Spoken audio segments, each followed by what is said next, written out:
Everybody knew that it could happen. The likelihood was clear, the future was coming. Now it's here. They had to fix the levee, cause otherwise they'd break. On one side was the city, above it was the lake. It was in the daily papers, in bold letters was the writ. What would happen when the big one hit? But every year they cut the funding just a little more, so they could give it to the army to fight their oil war. National Geographic and the Times-Picayune, they forecast the apocalypse, said it was coming soon. Preparations must be made, they said, now is the time. It was years ago, they shouted, inaction was a crime. They said the dikes must be improved and the wetlands must be saved. But Washington decided instead they should be paid, cause malls were more important than people's lives.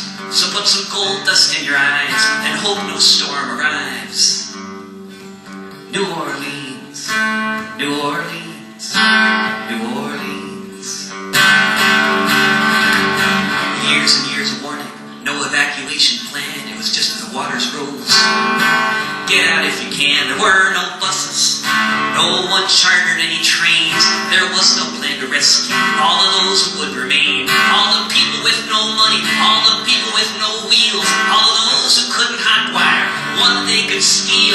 Thousands and thousands of people abandoned by the state, abandoned by their country, just left to meet their fate. New Orleans, New Orleans, New Orleans.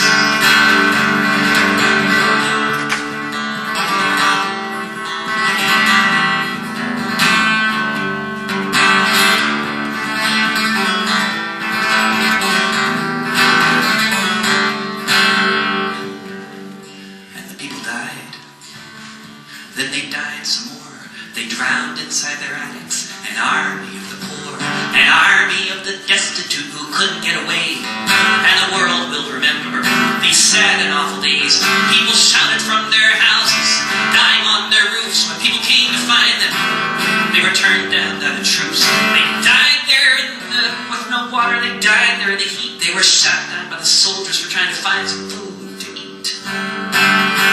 New Orleans, New Orleans, New Orleans. Now the city is in ruins, a massive toxic sea scattered through the nation. 500,000 refugees, here we are, in the richest country on the earth, where the color of your skin determines what your life is worth, where oil is the king, where global warming is ignored, where the very end of life is the place we're heading towards, where it's more than just a metaphor, the flooding of the dike. And if we don't stop this madness, the whole world will be like New Orleans.